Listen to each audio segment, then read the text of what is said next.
నమస్తే, welcome to NXTG news. ఈనాటి వార్తా విశేషాలు. ఎన్డీఏ కూటమి ప్రభుత్వం అధికారంలోకి రాకని సంక్షేమ కార్యక్రమాలు, సామాజిక భద్రత, పెన్షన్లు నిలిచిపోతాయని వైసీపీ దుష్ప్రచారం చేసి లబ్ధిదారులు భయాందోళన సృష్టించిందని గుంటూరు పశ్చిమ ఎమ్మెల్యే గల్లా మాధవి ఆరోపించారు.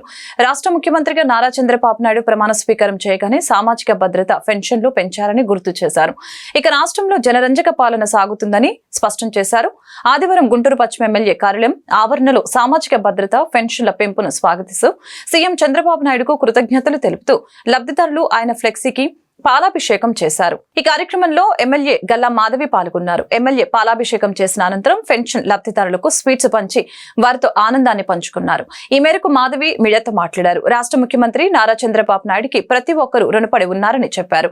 ఎన్నికల కోడ్ సమయంలో వృద్ధులకు పెన్షన్ల పంపిణీ విషయంలో కూడా వైసీపీ శవ రాజకీయాలు చేసిందని ధ్వజమెత్తారు. చివరికి వాలంటరీ వ్యవస్థను రాజకీయ లబ్ధి కోసం వైసీపీ సర్కార్ వాడుకుందని గుర్తు చేశారు. అర్హత ఉన్న ప్రతి ఒక్కరికి సంక్షేమ ఫలాలు అందిస్తామని తెలిపారు. ఈ కార్యక్రమంలో టీడీపీ నాయకులు ముత్తినేని రాజేష్, చింతకాయల రామారావు, హనుమంతరావు, తన్నీరు కృష్ణ, బాలకృష్ణ, ఎన్డీఏ కూటమి నాయకులు పాల్గొన్నారు.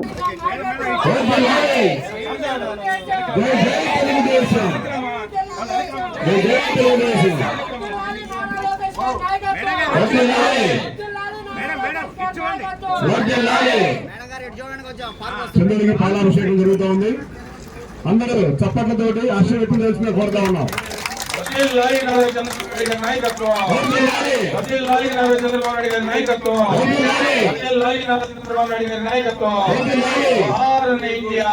చంద్రబాబు నాయుడు గారికి ప్రతి ఒక్కరూ కూడా రుణపడి ఉన్నారు.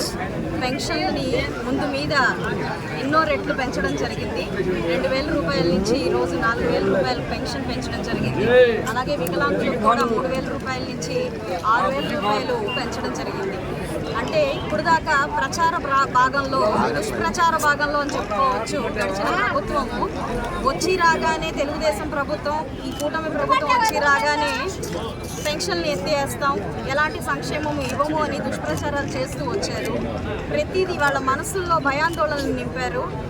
శవ రాజకీయాలు చేయడానికి కూడా వెనకాడకుండా ఈ వృద్ధులందరినీ కూడా, లబ్ధిదారులందరినీ కూడా పెన్షన్ కోసం ఎన్నో రకాలైన ఇబ్బందులకి గురి చేశారు. వాలంటీర్ సిస్టము ఈ గడిచిన ప్రభుత్వానికి వారు కార్యకర్తలాగా వ్యవహరిస్తున్నారు అని చెప్పి వారిని అడ్డుకునే ప్రయత్నం ఈసీ వారు చేసినప్పుడు దాన్ని కూడా వారు రాజకీయ లబ్ధి కోసం వాడుకుని పెన్షన్ని వారికి అందజేసే విధాన్ని ఇంకొక రకమైన మార్గాన్ని చూడకుండా వృద్ధులందరినీ కూడా సచివాలయాలకి రప్పించుకుని ఎన్నో రకాలైన ఎంతో మందిని బలి తీసుకున్న పరిస్థితులు మనం చూసాము. అలాంటి క్రమంలో కూటమి ప్రభుత్వం పూర్తిగా పెన్షన్లు ఎత్తేస్తుంది, పూర్తిగా సంక్షేమ కార్యక్రమాలను ఎత్తేస్తుంది అని చెప్పి దుష్ప్రచారాలు చేసి వాళ్ళని మనసులో భయాందోళన ఇవ్వడమే కాకుండా తీవ్ర ఆవేదనలకు గురి చేయడమే కాకుండా కొంతమంది ప్రాణాలను కూడా బలిగొన్న సంఘటనలు మనం ఎన్నో చూసాం. వాటన్నిటికీ చెక్ పెడుతూ చంద్రబాబు నాయుడు గారు వచ్చి రాగానే ప్రమాణ స్వీకారం అయిన మరుసటి రోజే పెన్షన్లు పెంచే దిశగా ఆయన సంతకం చేసి ప్రతి ఒక్కరి మనసుల్లో ఆనందాన్ని నింపారు. ఆయనకు సర్వదా ప్రతి ఒక్కరూ కూడా కృతజ్ఞతలు తెలుపుకోవాలి. ప్రతి ఒక్క లబ్ధిదారుడు కూడా వారి పేరును నమోదు చేసుకొని ఈ యొక్క అవకాశాన్ని అందిపుచ్చుకోవాల్సిందిగా మేము కోరుకుంటున్నాం. మా కార్యాలయం కానివ్వండి, నాయకులు కానివ్వండి, సర్వదా వారికి సంక్షేమాన్ని అందించే దిశగా సిద్ధంగా ఉంటాము. ప్రతి ఒక్కరూ నిజంగా వారికి చేకూరే, వారు ఎలాంటి అంటే వారి క్వాలిఫికేషన్ దానికి దీనికి వారు అర్హులైన ప్రతి ఒక్కరూ కూడా వచ్చి దానికి కావాల్సిన పత్రాలని అందించి వారి యొక్క సంక్షేమాన్ని తీసుకోవాల్సిందిగా, అందిపుచ్చుకోవాల్సిందిగా నేను ప్రతి ఒక్కరిని కోరుకుంటూ మరొక్కసారి మా నాయకుడు మాన్య శ్రీ చంద్రబాబు నాయుడు గారికి పాదాభివందనం తెలుపుకుంటూ ప్రజల అందరి తరపున కూడా కృతజ్ఞతలు తెలుపుకుంటూ మంగళగిరి నియోజకవర్గ ప్రజలకు అన్ని విధాల అండగా ఉంటారని మంత్రి నారా లోకేష్ భరోసా ఇచ్చారు. ప్రజా సమస్యల పరిష్కారం కోసం ఆదివారం ఉండవల్లిలోని నివాసంలో ప్రజా దర్బార్ నిర్వహించారు. ప్రజలు పెద్ద ఎత్తున తరలివచ్చి సమస్యల్ని ఆయన దృష్టికి తీసుకుని వచ్చారు. డిఎస్సీ 2008 జీవో నెంబర్ 39 ప్రకారం ఎంటీఎస్ కాంట్రాక్టు పద్ధతిలో పనిచేస్తున్న 2,193 మందిని క్రమబద్ధీకరించాలని ఆంధ్రప్రదేశ్ వెలుగు టీచర్స్ ఫెడరేషన్ ఆధ్వర్యంలో లోకేష్ ను కలిసి విన్నవించారు. గత ప్రభుత్వం ఫీజు రియంబర్స్మెంట్ సక్రమంగా చెల్లించినందున తన పాలిటెక్నిక్ సర్టిఫికెట్ ను నూజివీడు కళాశాల నుంచి ఇప్పించాలని జగదీష్ అనే విద్యార్థి కోరారు. ఆచార్య నాగార్జున యూనివర్సిటీలో పనిచేస్తున్న బోధనేతర సిబ్బంది సేవలను 62 ఏళ్ల వరకు కొనసాగించాలని సిబ్బంది కోరారు. నులకపేట ఎంపీయూపీ ఉర్దూ ప్రభుత్వ పాఠశాలలో 9వ తరగతి విద్యా బోధనకు అనుమతినివ్వాలని పాఠశాల పేరెంట్స్ కమిటీ సభ్యులు ఆయన దృష్టికి తీసుకువచ్చారు. అరుదైన వ్యాధితో బాధపడుతున్న 5 నెలల తన మేనల్లుడికి వైద్య సాయం అందించాలని మంగళగిరికి చెందిన షేక్ నజీనా వేడుకున్నారు. ఆయా సమస్యల్ని విన్న లోకేష్ పరిష్కారానికి కృషి చేస్తామని వారికి భరోసా ఇచ్చారు.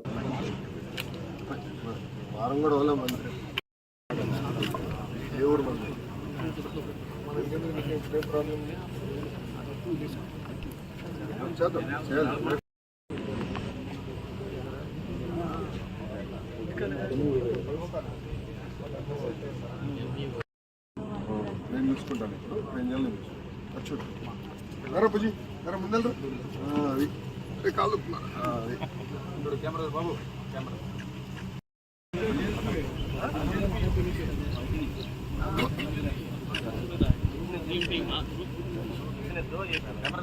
ఆడతామ్మా రాతండి పని చేయను కొట్టు. Thank you. ఏంటమ్మా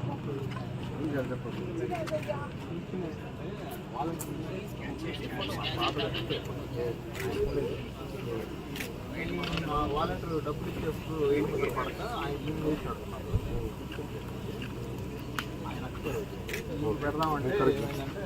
నేను చూసుకుంటాను. 1 year నాకు ఇచ్చారు ఫోన్ నెంబర్ వస్తారు. నేను చూసుకుంటాను. మీరు ఏ ఊరు మంది? అవునమ్మా అవును. ఏ వాడమ్మా?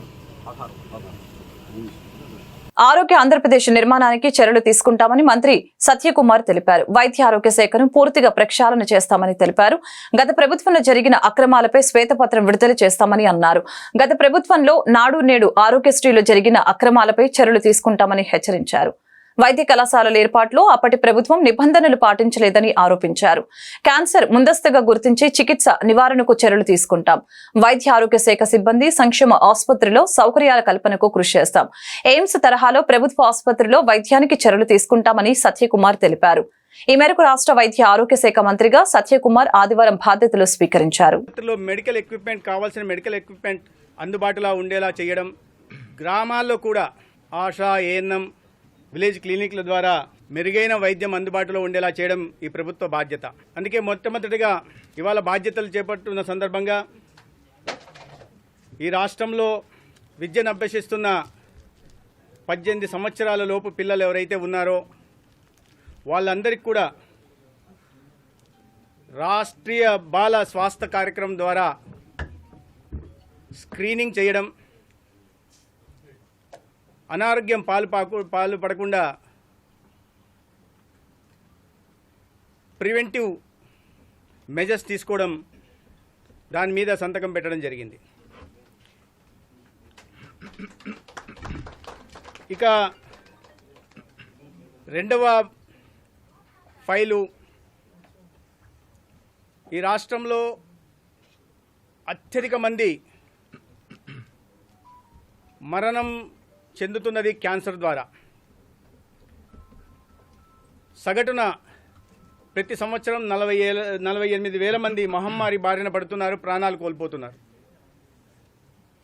3-4 సంవత్సరాల క్రితం ఆరోగ్యశ్రీ ద్వారా క్యాన్సర్ కోసం 150 కోట్లు ఖర్చు పెడుతుంటే గత ఆర్థిక సంవత్సరంలో అది 600 కోట్ల దాకా చేరిందని అధికారికంగా తెలియవస్తోంది. అయితే వీటిని నివారణ చర్యలు తీసుకోవడం కోసం, ప్రజల్లో అవగాహన కలిగించడం కోసం, ముందస్తుగా వాటిని గుర్తించి తగిన వైద్యం అందించడం కోసం ఈ రాష్ట్రంలో మొత్తం 5,30,00,000 మందికి స్క్రీనింగ్ ఏర్పాటు చేయడం కోసం ఇవాళ రెండో ఫైల్ మీద సంతకం చేయడం జరిగింది. తద్వారా ఓరల్ క్యాన్సర్ కానీ, బ్రెస్ట్ క్యాన్సర్ కానీ, సర్వైకల్ క్యాన్సర్ కానీ వాటి మీద అవగాహన కల్పించి వాటిని గుర్తించి మ్యాపింగ్ చేసి, ఆ మ్యాపింగ్ కోసం ఏఎన్ఎంలను, ఆశాలని, ఇతర అంబాసిడర్లని హోమీ బాబా క్యాన్సర్ ఇన్స్టిట్యూట్ ద్వారా శిక్షణ ఇప్పించి, తర్వాత వీళ్ళని పట్టణాల నుంచి గ్రామాల వరకు ప్రతి ఇంటికి పంపించి స్థానిక నాయకులతో కలిసి టీడీపీ ఎమ్మెల్యే గంటా శ్రీనివాసరావు విశాఖలో రిషికొండ భవనాలను పరిశీలించారు. అనంతరం ఆయన మీడియాతో మాట్లాడారు. ఇక్కడ రహస్యంగా విలాస భవనాలను కట్టారు. ముందు పర్యాటకం అన్నారు, ఆ తర్వాత పరిపాలన భవనాలు అన్నారు. 450 కోట్ల ప్రజాధనం ఏం చేశారు? వైసీపీ నాయకులకే ఈ కాంట్రాక్టులు ఇచ్చారు. రిషికొండ భవనాలను ముఖ్యమంత్రి చంద్రబాబుకు చూపిస్తాం. ఈ భవనాల విషయమై ప్రభుత్వం నిర్ణయం తీసుకుంటుంది. రిషికొండ భవనాల నిర్మాణ అంచనాలను రహస్యంగా ఉంచారు. ప్రభుత్వ భవనమైన ప్రజావేదికను అనుమతులు లేవనే కారణంతో జగన్ సర్కార్ కూల్చివేసింది. రిషికొండ భవనానికి ఏ అనుమతులున్నాయి? ఎవరిని అనుమతించకుండా గత ప్రభుత్వ హయాంలో టూరిజం మంత్రి ప్రారంభించారు. ఇంత విలాసవంతమైన భవనాలు ఎందుకు నిర్మించారు అని గంటా ప్రశ్నించారు.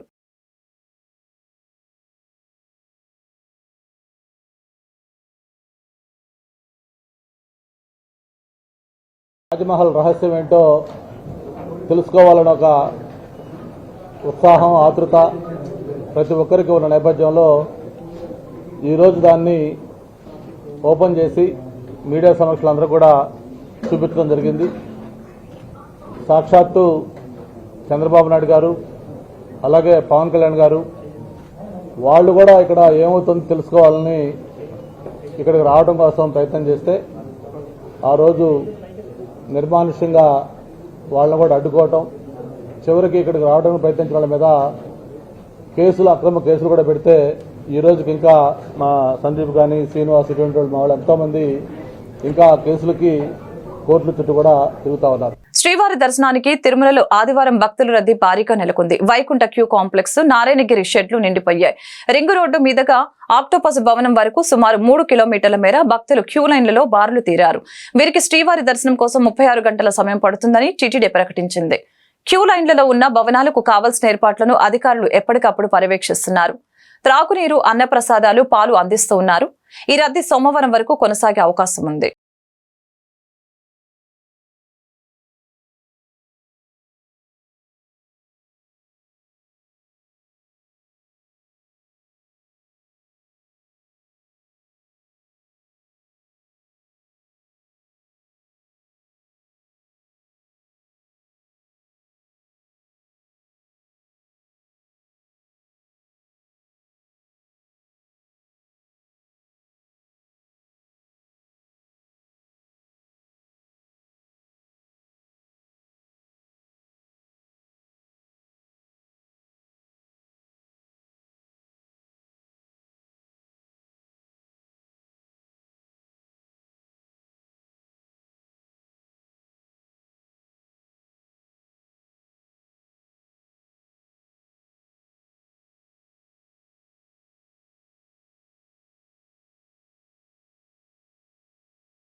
దైవచింతన ద్వారానే సమాజ వికాసం సాధ్యమని గుంటూరు పశ్చిమ ఎమ్మెల్యే గల్లా మాధవి తెలిపారు. ఆధ్యాత్మిక కార్యక్రమాలు లోక కళ్యాణార్థం విశ్వశాంతికి దోహదపడతాయని చెప్పారు. గుంటూరు ఆరగ్రహారం శ్రీ రాజ్యలక్ష్మి సమేత లక్ష్మీనరసింహస్వామి దేవాలయం ఆవరణలో ఆదివారం గాయత్రి పరివార్ గుంటూరు ఆధ్వర్యంలో గాయత్రి మాత జయంతి సందర్భంగా పంచకుండముల గాయత్రి మహాయజ్ఞం కార్యక్రమం శాస్త్రోక్తంగా జరిగింది. ఈ ప్రత్యేక పూజా కార్యక్రమంలో గుంటూరు పశ్చిమ ఎమ్మెల్యే గల్లా మాధవి పాల్గొన్నారు. ఈ సందర్భంగా ఎమ్మెల్యేకు వేద పండితులు తీర్థ ప్రసాదాలను అందజేశారు. అనంతరం కార్యక్రమం నిర్వాహకులు ఎమ్మెల్యేను ఘనంగా సత్కరించారు. ఈ కార్యక్రమంలో ఎన్డీఏ కూటమి నాయకులు అడపా బాబు, శానం రమేష్, దుర్గాప్రసాద్, కోట వెంకటేశ్వర్లు, కంకిపాటి శివశేఖర్రావు, కపిలవాయి రామ్మోహన్ రావు పాల్గొన్నారు.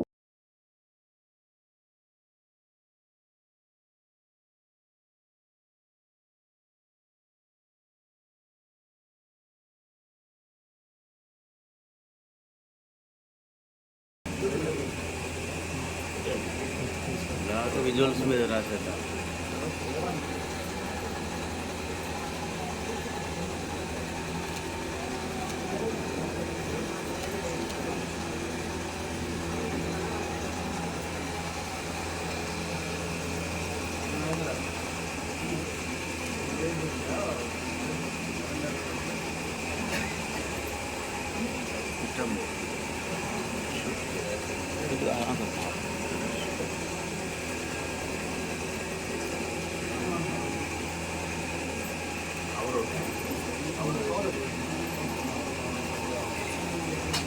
చూడండి అమ్మా.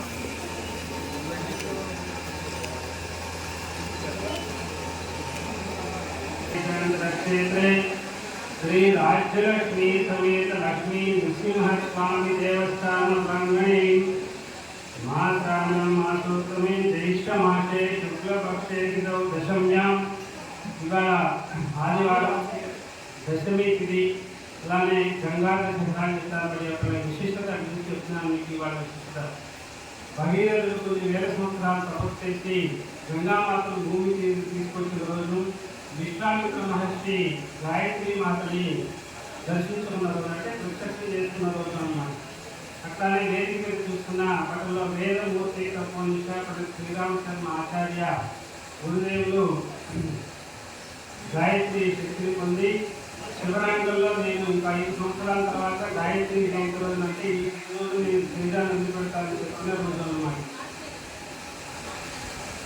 ఆ యొక్క ఆకాశంలో నుంచి గంగాని ఎక్కడైతే భూమికి దిగొచ్చిందో జ్ఞానం అనే గంగతో మనందరినీ ప్రకోల్సిందిగా జ్ఞానం అనే గంగ మనం ప్రవహింప చేయవలసిందిగా కోరుకుంటున్నాం. అమరావతి రోడ్డు గోరంట్ల సమీపంలో ఎగ్జిబిషన్ మరియు హస్తకళ ప్రదర్శన ప్రారంభమైంది. నెల రోజుల పాటు క్రాఫ్ట్ బజార్ కొనసాగుతుంది. పలువురు వ్యాపారవేత్తలు కార్యక్రమంలో పాల్గొని ఎగ్జిబిషన్, హస్తకళ ప్రదర్శనను ప్రారంభించారు. నగర ప్రజలకు ఆహ్లాదం పంచడంతో పాటు గృహోపకరణాలు, ఇతర వస్తువులు ఎగ్జిబిషన్లో అందుబాటులో ఉన్నాయి. అన్ని వర్గాల ప్రజలకు అందుబాటు ధరల వస్తువులు లభిస్తాయని ఎగ్జిబిషన్ నిర్వాహకులు జానకి రామయ్య తెలిపారు.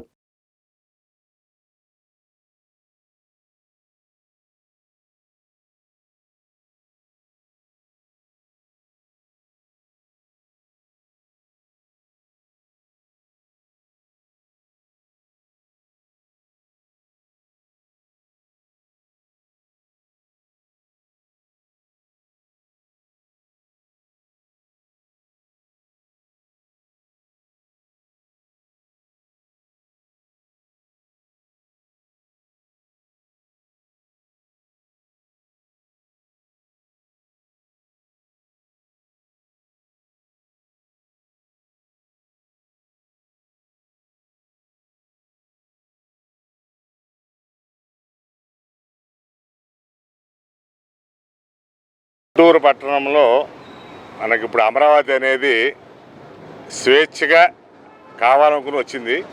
అంటే గుంటూరు కూడా విజయవాడలో కలిసిపోయినట్టే లెక్క.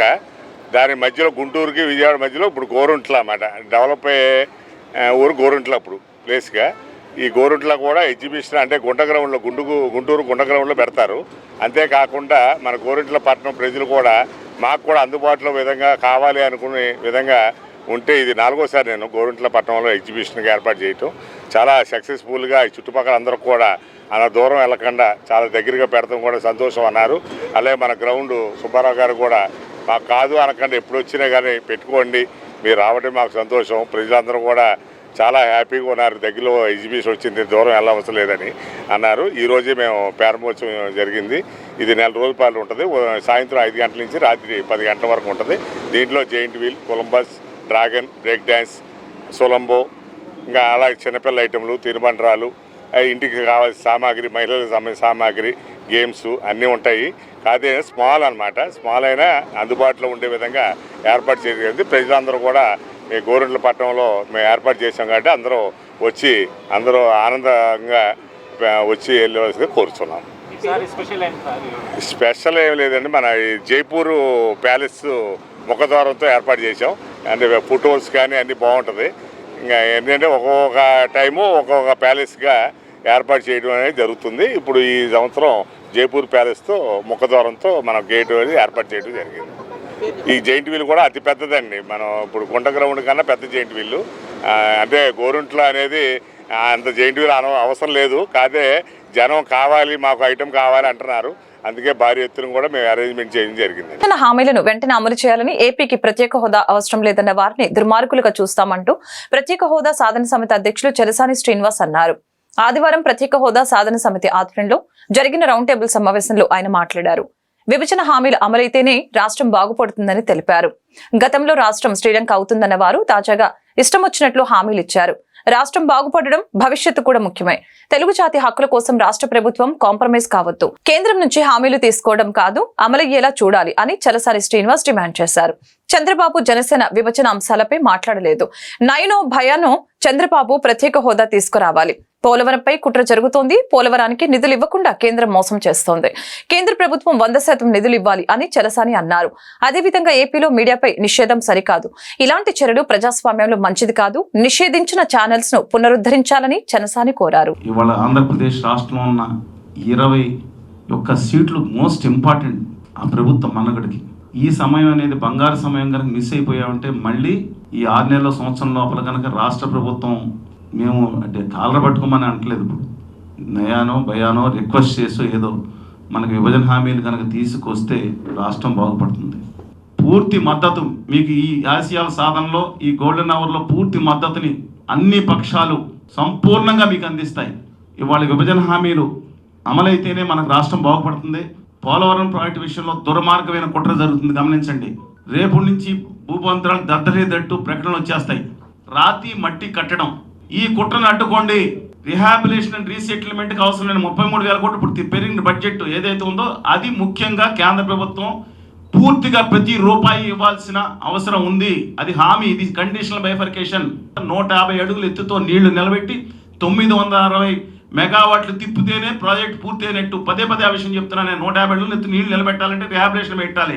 దీనికి కేంద్ర ప్రభుత్వం ప్రతి పైసా ఇవ్వాలి. ఇవ్వకుండా కుట్ర చేస్తుంది. రాష్ట్ర ప్రభుత్వాన్ని బ్లాక్ మెయిల్ మొదలు పెట్టిందని మాకు వచ్చిన సమాచారం. దయచేసి ఆంధ్రుల హక్కులు, తెలుగు జాతి హక్కులు కాంప్రమైజ్ కావద్దండి. దయచేసి గమనించమని my humble request honourable chief minister of Andhra Pradesh and Kalyan Babu గారిని కూడా. ఎందుకంటే ఆయన పాచిపోయిన లడ్డూలు అన్నారు. ఉత్తర భారతీయ అహంకారం మీద గళం ఎత్తారు ఆయన. ఆయనకు అభిప్రాయం, మంచి అభిప్రాయం ఉందనే భావిస్తున్నాను. కాబట్టి వారు కూడా తక్షణమే దీని మీద దృష్టి పెట్టాలని మై హంబుల్ రిక్వెస్ట్. ప్రపంచంలోని చాలా దేశాల్లో ఓటింగ్ ప్రక్రియకు ఎలక్ట్రానిక్ ఓటింగ్ మెషిన్స్ ఈవీఎం ఉపయోగిస్తూ ఉన్నారు. దీనిపైన ప్రపంచ కుబేరుడు టెస్లా అధినేత ఇలాన్ మస్క్ కీలక వ్యాఖ్యలు చేశారు. దీనికి సంబంధించిన ఓ ట్వీట్ నెట్టింట్లో తెగ వైరల్ అవుతోంది. ఇటీవల వ్యూర్దో రికో దేశంలో ఎలక్ట్రానిక్ ఓటింగ్ మెషిన్ లో అవకతవకలు జరిగాయని ఇండిపెండెంట్ ప్రెసిడెంట్ అభ్యర్థి రాబర్ట్ ఎఫ్ కెనడీ తన ట్విట్టర్ వేదికగా స్పందించారు. ఎలక్ట్రానిక్ ఓటింగ్ యంత్రాలకు సంబంధించిన 100ల కొద్ది ఓటింగ్ అక్రమాలను ఎదుర్కొంటున్నట్లు వివరించారు. అదృష్టవశాత్తు పేపర్ ట్రయల్ ఉంది కాబట్టి సమస్యను గుర్తించి ఓట్ల లెక్కింపు సరిచేసినట్లు చెప్పారు. ఎలక్షన్ లో ఈవీఎంల వాడకాన్ని వదిలివేసి మళ్లీ పేపర్ బ్యాలెట్లకు తిరిగి రావాలని ఆయన పేర్కొన్నారు. రాబర్ట్ ఎఫ్ కెనడీ ట్వీట్ మీద ఎలాన్ మస్క్ స్పందిస్తూ ఎలక్ట్రానిక్ ఓటింగ్ మిషన్లను రద్దు చేయాలి, వీటిని ఎవరైనా ఏఐ టెక్నాలజీ ఉపయోగించి హ్యాక్ చేసే ప్రమాదం ఉందని తెలిపారు. ఇది ఒక దేశ ప్రజాస్వామ్యానికి ప్రమాదంలోకి నెట్టే అవకాశం ఉంటుందని మస్క్ తెలిపారు. మస్క్ చేసిన ట్వీట్ నెట్టింట్లో వైరల్ అవుతోంది. మస్క్ అభిప్రాయంతో చాలా మంది ఏకీభవిస్తూ ఉన్నారు. నిజానికి ఈవీఎంలో ఎంత సేఫ్టీ టెక్నాలజీని ఉపయోగించినా, తయారు చేసినా అంతకు మించిన టెక్నాలజీతో హ్యాక్ చేసే ప్రమాదం ఉంది. కాబట్టి ఎన్నికల విషయంలో పేపర్ ఓటింగ్ ఉత్తమమని పలువురు నెటిజన్లు తమ అభిప్రాయాన్ని వ్యక్తం చేశారు. దేశ ఆర్థిక రాజధాని ముంబై నుంచి విజయవాడ అంతర్జాతీయ విమానాశ్రయానికి ఎయిర్ ఇండియా విమాన సర్వీస్ ప్రారంభమైంది. ముంబై నుంచి 148 మంది ప్రయాణికులతో ఎయిర్ బస్సు A320 విమానం తాజాగా విజయవాడ చేరుకుంది. ఈ విమానానికి ఎయిర్పోర్ట్ అగ్నిమాపక దళం వాటర్ కెనాన్తో ఘన స్వాగతం పలికింది. తొలుత Vijayawada airport terminal air India సంస్థ ముంబై విమాన సర్వీస్ ప్రారంభోత్సవ వేడుక నిర్వహించగా ఎంపీలు వల్లభనేని బాలశౌరి, కేశినేని శివనాథ్, ఎయిర్పోర్ట్ డైరెక్టర్ లక్ష్మీకాంత రెడ్డి పాల్గొన్నారు. ఈ సందర్భంగా ఎంపీలు మాట్లాడారు. ముంబై విజయవాడ మధ్య విమాన సర్వీసులు నడిపేందుకు ఎయిర్ ఇండియా ముందుకు రావడం అభినందనీయమని తెలిపారు. భవిష్యత్తులో కోల్కతా, వారణాసి, సింగపూర్, థాయిలాండ్, శ్రీలంకకు విమాన సర్వీసులు నడపాలని కేంద్రాన్ని కోరతామని తెలిపారు. ఢిల్లీకి మరో 2 సర్వీసులు నడపాలని ఇండిగో, విస్తార సంస్థల్ని కోరినట్లు తెలిపారు. అనంతరం విజయవాడ నుంచి విమానం 131 మంది ప్రయాణికులతో రాత్రి 7:10 ముంబైకి బయలుదేరి వెళ్లింది. ఈ వార్తలు ఇంతటితో సమాప్తం. మరొక బులెటిన్లో మళ్ళీ కలుద్దాం. నమస్కారం.